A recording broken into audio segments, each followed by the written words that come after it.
Alright, you're on. Good afternoon. So we'll get started here just a second. I'll wait for Jane on here in just a second. But I'll tell you a sad story.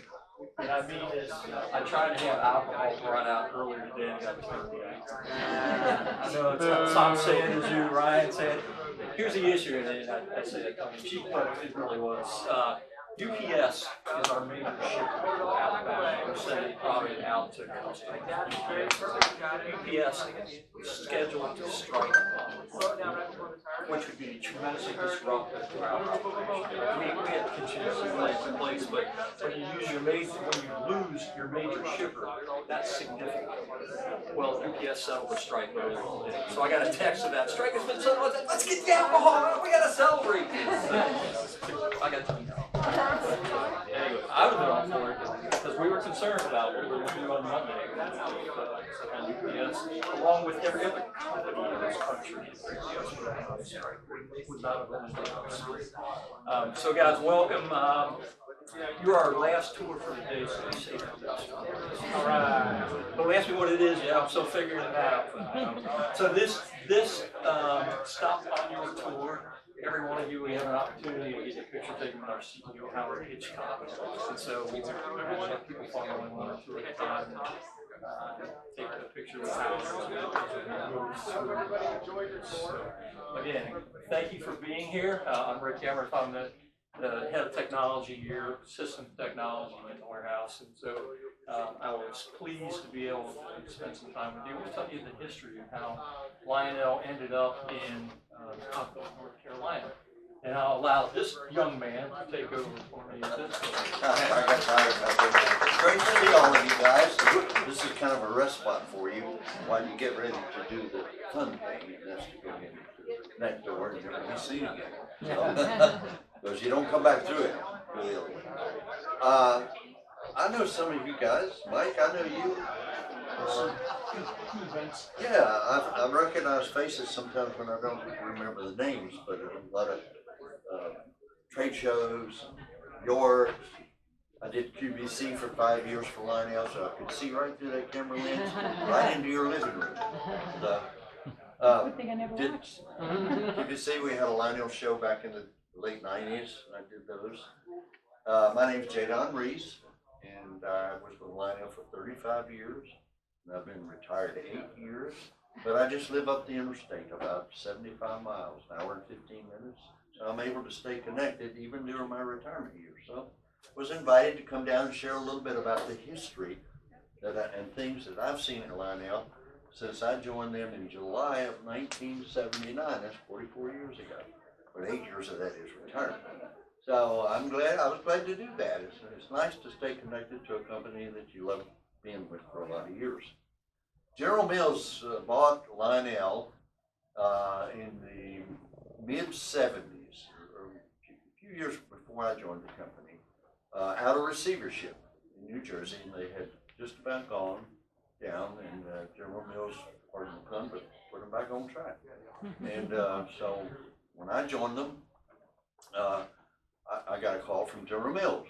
So I said, he wanted to interview me to be a sales manager because I was a sales manager from his competitor. So I said, you want me to sell cereal? And I said, no, I'm in the toy and hobby business. No. I want you to go to work for General Mills Toy Division. And General Mills owned Kenner Parker Toys back in those days. If you remember the Easy Bake Oven, how popular that was? That was General Mills. And they owned Parker Brothers, which is Monopoly and Root Cards, the big business. And they owned a company called Fun Dimensions. That's who I went to work for in July of '79, Fun Dimensions. Under that umbrella of Fun Dimension was MPC. Maybe some of you own product from that era, MPC. And they own a model products company who made all the plastic kits where us guys would build model kits back in the day. Then they own Craftmaster paint by number sets. You remember the paint by number sets we used to do growing up? And then they own Lionel. And Lionel was just a little bit of thing left over from what almost wasn't going to be anymore over in New Jersey. And so when Lionel didn't get a lot of attention right away. It was NPC because the the revenue from MPC financed the fact that we could have Lionel and start to try to build it back up again. But General Mills didn't invest any new tooling and stuff, so we just repainted stuff from one year to the next and made a different road name and went along like that for a few years. And then all of a sudden we got something very exciting happened. Richard Kuhn, you know Richard Kuhn used to own Lionel, walked in and he's the ultimate train collector. So here we go, we got a Lionel guy that owns the ultimate collection, the company. So we were all excited, sales guys and employees of Lionel, that someone in the hobby was coming in. And so he took his revenue from Lionel and reinvested it back into the company. And then, so all of a sudden we started to see all these new products come in. And as a sales guy, that makes me very happy because I can walk into a dealer and say, look what I got brand new to show you. So that's a fun thing to do. Then one day we were in a sales meeting in Michigan, and Mr. Kuhn walks into our meeting, about 8 of us sitting around the conference table, and he said to us, what do you guys think about operating our trains remotely? Well, it got real quiet because we're all transformer people. And we're thinking, how in the world do you do that? Somebody raise a magic wand and make the trains run remotely? How do you do that? And he went on to explain his relationship with Neil Young. Do you remember Neil Young, the entertainer, the singer? Neil was a big Lionel enthusiast and collector, and he had invented a little remote control device to run his trains remotely. And it ended up being Train Master Command Control. You know, we had a little catalog in those days about like that. It's for Lionel. I had a big catalog for MPC. That was the main business. So when Dick Kuhn walked in and changed everything that was happening, General Mills had moved the company to Mexico. I don't know if you remember that, in 1985. And the Mexican workers were great workers. It wasn't their fault that we had all that defective product coming out of Mexico. It was General Mills' fault because they weren't supplying the factory down there what it needed. I mean, as sales guys, we shipped this merchandise out and 50% of it wouldn't work. I mean, you go in and open up a diesel locomotive and pick it up like this, and the shell would come right off the chassis. It hadn't even been bolted in, screwed in, that kind of stuff. That was a sad year.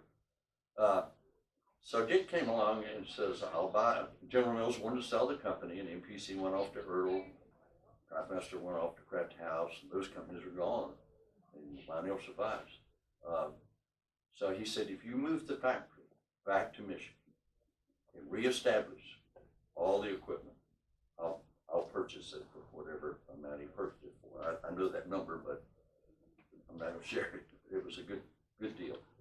So General Mills spent a lot of money moving all of that back, reestablishing the factory, was still there, and hired all of our workers back and started making Lionel trains again and put them back on the market. And then he reinvested his revenues back into the company. All of a sudden, we started to have new tooling, new locomotives.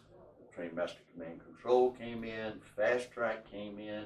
A lot of interesting things started to happen to where we are today. It is interesting to know that none of those companies exist today that was part of that fundamental, except Lionel. And they were the little piece of the pie at the time I joined that company. So fortunately, somehow, after all those people lost their jobs, somehow I survived all of that stuff because I lived right here. I wasn't in corporate. I lived remotely, and all I was doing was calling on customers and writing orders. So I was able to survive all those years during that turmoil and time until Dick came in, really changed things for us. Introduction to Fast Track came in during that time. We lost a huge lawsuit to our competitor for $40 million.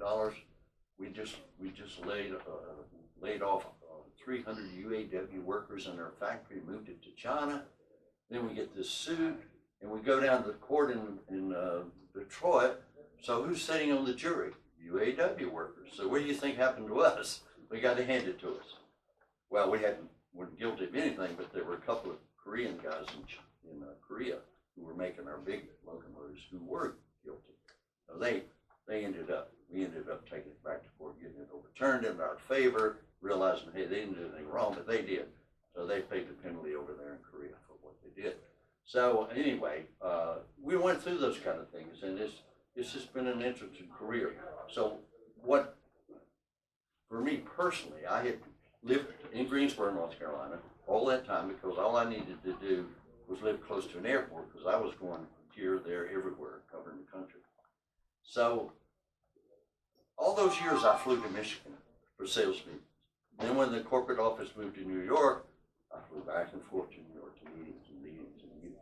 So I get ready to retire, so what do? They move it into my backyard. So, but that's turns out to be good because now I'm able to stay connected because I live fairly close by. So kind of nice to be here after being retired 8 years. But they wanted me to come in and talk about a little bit of history of Lionel, and I could tell a lot of history about Lionel, but we got other things to do too. So it's been an interesting career, and I hope you guys are enjoying what you're doing. And convention, the last convention, LCCA convention I attended as an employee was in Boston in 2016. That was my last convention. So now what I'm going to do is I'm going to turn it over to Rick, who will introduce you to Ted. And he'll tell you how we ended up in Concord, North Carolina. I thought all I was going to do was introduce Ted. It's Ted Jones. Ted is our director of the creative department. So what that means is he's in charge of all the artists that take the image you see in the catalog, on the product, on the boxes, and make it come to life. So concept come to life for us to sell. So this team does a great job. Great leader of that. Ted will be taking people in one by one. We're not doing the handcuffs. No. Take them in either in groups or one by one. Just get your pictures taken. Ready? Ready? First up. I'll tell you how we ended up in Concord, North Carolina.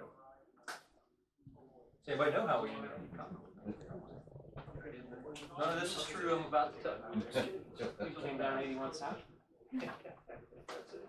So this building, before it was Lionel, there was a company in this building called Motorsports Authentics. Motorsports Authentics was a retail arm for NASCAR, right? You're in the heart of NASCAR.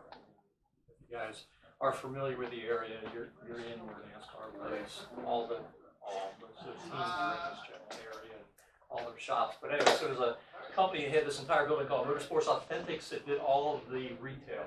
Stores, at the tracks, selling off to Walmart and all the mass retailers and everything else.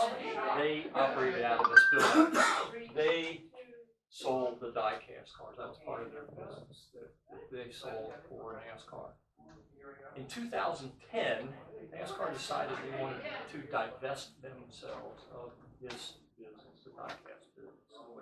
Lionel got involved and said, we want to get into that business. And so Lionel acquired that piece of business from NASCAR.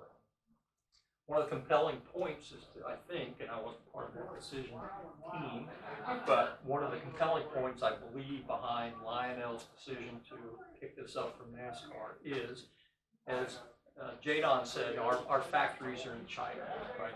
A factory that makes our product. Same factory that makes the train product also makes the die-cast product. Same factory. So as Lionel is looking to acquire this business, the factory that makes it, they already know it. They already have a relationship with it. They are already dealing with it. So it's not like they're buying it from this other factory and we got to go learn their operations and learn their people, all from the same factory. So I'm sure it's a compelling piece of their decision. It makes sense, right? You already know how that operates.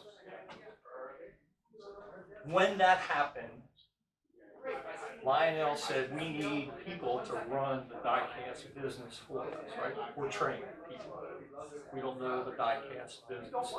So they offered 20 people that work for Motorsports Authentics the opportunity to join the Lionel team and lead that line of business out of this building. At that time, the company's called Lionel NASCAR Collectibles. The 20 people that were part of the MA team that were offered and made the transition. I was one, Ted was one, Howard was one, so 17 more people made that leap. and we're all very glad that we did because Lionel has been tremendously successful. It continues to grow thanks to people such as yourself who continue to buy our product. So we started out, we subleased a corner of this building for 20 of us in some small warehouse space to be able to run the die-cast business for Lionel. MA Motorsports Authentics is still in this building. Again, we have just a piece of it. Lionel continued to operate their train business. Lionel, at that time, train business had an executive headquarters in New York City. Had the operational headquarters in Chesterfield, Michigan. Had the call center and customer service in Northeast Ohio. Had their warehouse operations and inventory management done out of Harrisburg, Pennsylvania. Had an engineering team based in Santa Clara, California. Lots of expenses. So over time, we started talking collectively as a Lionel team and with Motorsports Authentics about Lionel taking over this entire building and then consolidating all the operations into one single location. Right? Close these other locations, you're reducing your operating expense. What happens when your operating expense goes down? Profits go up. So now, we're in this building and we've got the space to be able to handle all that. You were in our warehouse, 160,000 square feet. This morning, we certainly have plenty of space out here for operational. You saw the engineering, we saw customer service, accounting, IT, the artists, creative, everything is fits in this building. Yes, creative services. Looking at. I know, back again. Come on in. So over a number of years, we consolidated the operations of Lionel. Didn't happen fast. Didn't happen easily. It took us a while to get all of that moved down so we could continue operating. The issue is, as we're moving it, we couldn't just shut down Chesterfield because we couldn't stop being in business while we're moving. So we had to move it in pieces and just continue operating some there, operating some down here until we were able to close those places. And so that's how we ended up in Concord, North Carolina. And we're enjoying it. Again, it's been a good move for everybody from that standpoint. One of the things we did in consolidating those operations was offer Lionel employees the opportunity to relocate to Charlotte. We certainly wanted to hang on to as many as we could into the business. Sadly, not many of them chose to make that transition. Jadon did, and we're very glad he did. Several others did. Most did not. I'll be there tonight. I can tell you more about it tonight. So happy to tell the history. And I understand, I spent a lot of time in the Chesterfield office. Chesterfield was where Lionel had their operational headquarters, just like we have here as far as that standpoint. So I was moving all the computers and systems and everything else. So I got to know very many of those people. And they had been there a long time, and they've lived in the area a long time. Their families were there, their friends were there, their house, whatever other properties that they may have had. They were all there, and it was a difficult decision for them to say, why would I pick up and leave where I am and know people and settle to come to an area that I know nothing about, and we don't know that there's still going to be business. I'm sorry? What state is Chesterfield in? Michigan. Yeah, it's 45 minutes north of Detroit. It actually is a beautiful area. I loved it out there. It's gorgeous, except in the winter time when it gets cold. About 35 white. miles north of Detroit. Yeah, it's really pretty. But, and again, I understand, why would you pull up your roots and go to somewhere where in 3 years they may go, hey, we're out of business, and now you're stuck with everybody you know is still up there and you're down here. So I understand, I'm not sure what decision I would have made if I would have shoes. So we end up restocking people, and we brought in some key knowledgeable and smart people to help us solidify the business and continue moving forward. And that's what we've done. And this is a great company that everybody works collaboratively together to make sure we're doing the best we can to survive and to grow and to continue. And so that's kind of that's a history of where we have come from and where we are today. Concord Mills, have been to our retail store yet? I went through earlier. Did you? What did you think of it? I liked it. I bought a couple stuff as well. Very good. We should buy some more. I already got a set like a couple years ago. Very good. We continue growing it now. Thank you. We appreciate that. We opened that store 5 years ago. And its 5th year anniversary actually be the end of August. And you know, when we opened it, we were just sticking our foot in the toe in the water to see how, you know, at that point in time, the world was brick and mortars are going away, right? Everything's the internet now. So we said, let's try it and see. And it's been very successful for us, to the point that now we're opening up a 2nd store in Nashville, Tennessee. And actually that store's going to open every weekend in Nashville. So, you know, that's our next opportunity to continue growing. And we expect that one will do well and we'll continue growing those out if that's the case. So that's part of our challenge. And I'll bring Ted back in here in a second. I call him the architect. Ted, being head of our art department, actually is the one that's designing all the artwork on the inside of the store in Nashville. So I said, if it doesn't work, we'll shoot Ted. We'll say, hey, thank you. So he's very creative, very insightful. So he's doing a great job of getting that together. So that is, you know, our next adventure. We got side story that's talking about volume of business. You guys walked through the warehouse. You saw some activity going on. If this show was going on 3 weeks from today, we wouldn't have been able to send it into our warehouses. We were so busy with inventory coming in, it would not be safe to have people walking in there. All product comes from China in containers, 40-foot containers, 40-foot long, 12 feet wide, stacked floor and ceiling with product. As an example, this set in a container 40 feet long, 12 feet wide, we can get 1,300 sets in one container to get from China to here.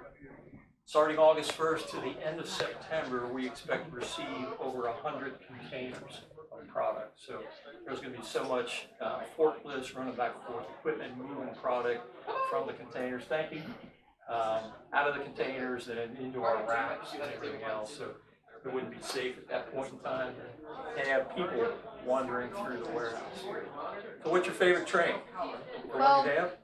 the Pennsylvania K4 and the New York Drive Bus. It's great. Love it. Love your knowledge of trains.